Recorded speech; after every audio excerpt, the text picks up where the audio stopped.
I love the names on this team. They have Sixto Sanchez, and they have my favorite name probably in baseball right now, Jazz Chisholm. Showing emotion in baseball is terrible and should never be in the game. It's weird how the dynamic works between sports. But to win a championship, not only do you need great players on the court, but you need good chemistry, which takes time to develop. Justin Fields is a all-time talent. Corey Perry will give some veteran presence to the Canadians. I feel like Luka will take that next step, and if he can get a three ball consistently around 35%, I feel like they could become a contender. We can make jokes about you not being in the Super Bowl for 20-something years, but... What's up, everyone? This is Justin Goldman from the Goalie Guild and Lift the Mask, and you're listening to Outsiders Opinions with Austin and Kevin. What's up, y'all? Welcome to our MLB Opinions of the Week. We're going to do MLB Early Storylines. I'm Kevin, and I'm joined by the choker of the bat, Austin. That does not sound the best, Kevin, but I will take it. What do you mean, choker of the bat? What? You choke on the bat. No, you choke. You choke up on the bat. You don't choke the bat. Okay, man. Okay, we'll work on it. Yeah. We'll put that one in the rework. But I'll take it. I did it in my time when I played choke up on the bat. You need to if you want to get some contact hits. That's true. Get some bloopers. That's a good reference, Kevin. I like that. Thank you. Yeah, that's because I'm the blooper king in the MLB show. But yeah, we'll get into the MLB early storylines. You have three. I have sort of three. I'll let you go first. So my first storyline has to do with a old player, old pitcher, in fact. And this is a guy that I thought may be out of the league multiple times the past couple of seasons, but he's been playing pretty well recently, and that is Rich Hill. Hill, who is 43 years old, plays for the Pirates. Had a great game in his last game. Had 6 innings, no earned runs, 7 strikeouts the game before that, 1 earned run. He's been pitching well. He's a 3.8 ERA for a Pirates team that is surprisingly in second place in their division. And I would really like to see this team do something because they have yet to do something in a very long time. And Rich Hill has the second best ERA on this Pirates team that is doing much better than many expected. Wow. So if the Pirates are not good, or if they're struggling, Rich Hill is a Cardinal, in my opinion. But we'll see.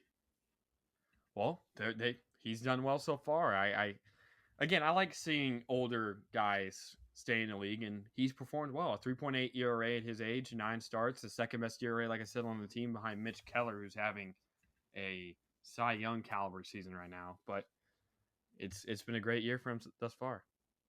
Yeah, that's definitely a good storyline. Mine's a little bit broader, but there's been a bullpen issue. It's not just the Rangers; it's a lot of teams blowing saves. But my thing is, where are the other relievers going to come from for competitive teams? And how much is it going to cost to get a reliever? Well, the best reliever in the league right now is also on the Pirates, and his name is David Bednar, who's a .53 ERA. Also, you could go with Ynier Cano, who plays for the Orioles. But they're both competitive mostly, unless they do get bad, so that could happen. Both of those teams are currently in a playoff spot, so yeah, it does kind of – where are those – that's a good point. That's why I really like what the Yankees have done, getting their – I mean, our players keep on getting hurt, but of the ones that have played, they've done relatively well. Yeah, but those are two guys, if the two teams get bad, that can most likely deal them. But just how much? And one thing is, even though off-the-field issues have been bad, Aroldis Chapman, I've heard, has been hitting 103 again. How much do the Royals get for him?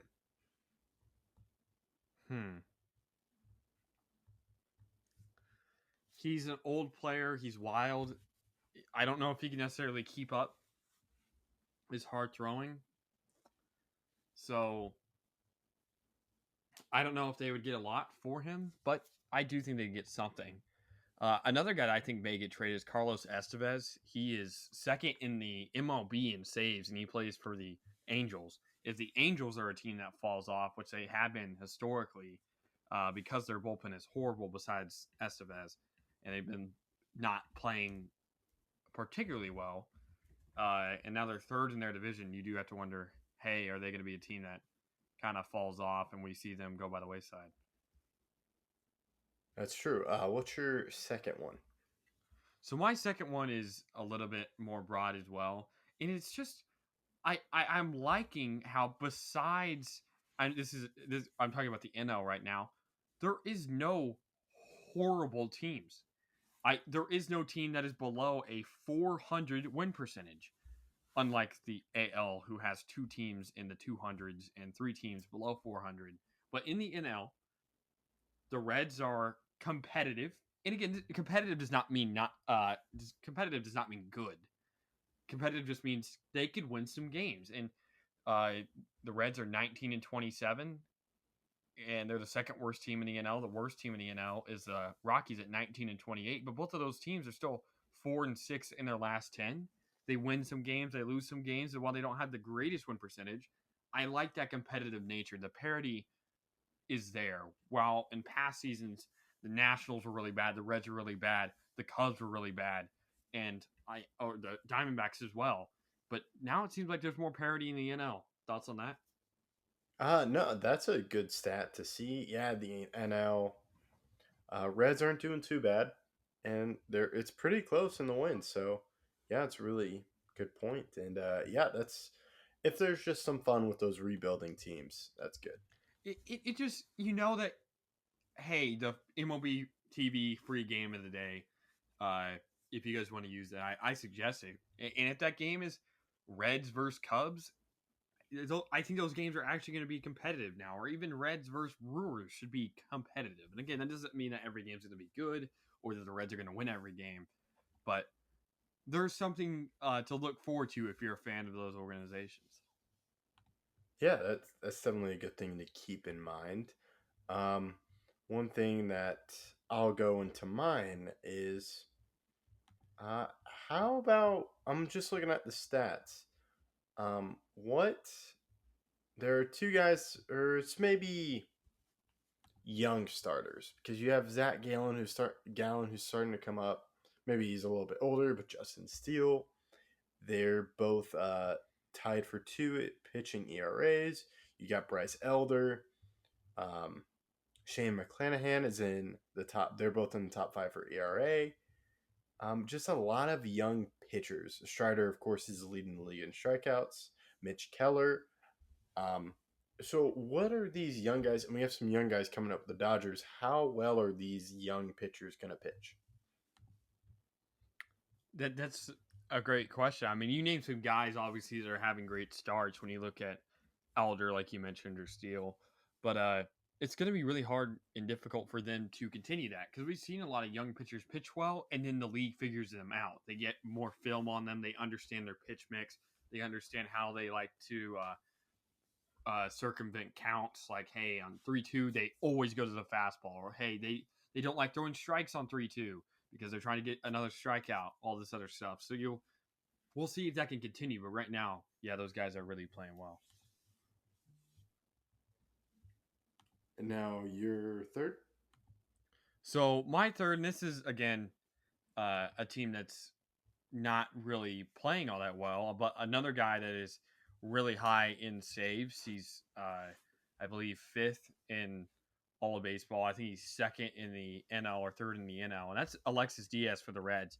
He is a 2.12 ERA, 10 saves, a 1.1 WAR already for a reliever who had a 3.1 WAR last year. He looks like he's a star in the making, and this is another guy that's young. He's only 26, and for baseball, that is pretty young. You have to wonder, will a bigger team, a team that needs closing, a team that needs better relieving, just like you've already mentioned the Rangers, do they make a trade for him? And because of his young age and that he's been continuing to do this over multiple years, how much does he cost?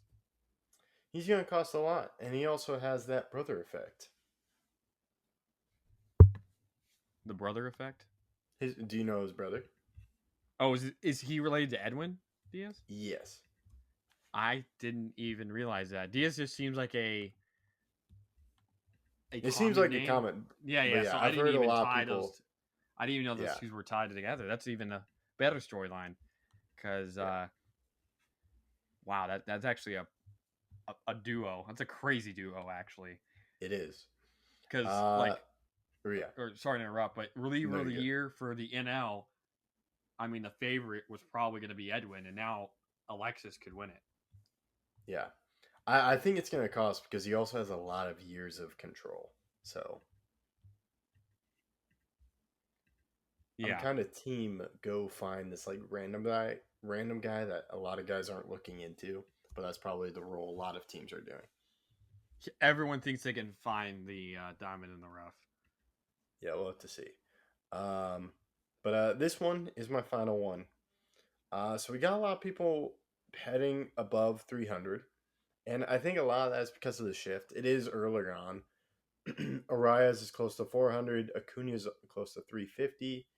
But there are 17 guys who are above 300 batting average. And batting average is stat, like, someone will bring it up, and I'm like, I don't really care about it. It's just that guys are hitting for homers. So how long does this keep up? And I think this is a result of the shift. So will there be more than last year? I think there'll be more. Do you? Yeah, I agree. Because one guy that I heard was trying Anthony Rizzo's back to 300, and some people were saying that he was trying to lift the ball over because he couldn't get a single because he was a left field hitter. Right And field. that's hitter. some, huh? He pulls Or the ball. well, He's right, right field. Yeah. yeah, but he was a left-handed batter, Yeah, yeah. and of course the left-handed batters got a lot. They would just move a bunch of people into the outfield. And there still is some like you mentioned a pseudo shift. They're still kind of shifting, but they can't do everything. So I do like to see that the league is kind of allowing more hitters to be able to hit 300, but I still think that at some point you should be able to fix your swing. Yeah, I think it's just kind of a mindset. Like Rizzo's probably just trying to pull it and get it over the wall instead of just getting that infield hit to the right. Yeah. And he's just one example. I mean, we've seen many players struggle, and Gallo is still hitting relatively poorly He's hitting with the homers. Twins. He is hitting some homers, but I believe what is he hitting? Is it 212? Let me pull that up real quick. He's That's hitting probably not 211. My shocking. bad, 211. He has hit 11 homers, but his batting average of 211 is not necessarily encouraging.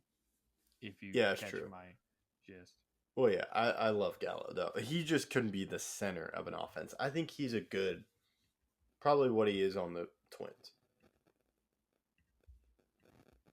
Like, I don't think he's a main part of their offense. Or if he is, then he's not really what I thought.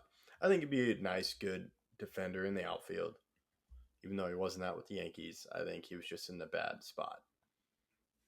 And then he'll hit a couple bombs.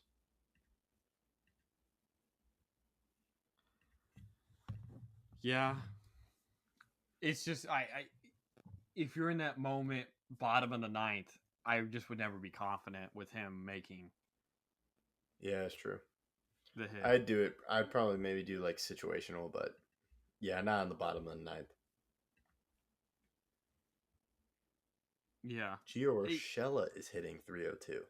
Yeah, Urshela is playing well, and he's also a great defensive player. I'm happy for him. Yeah.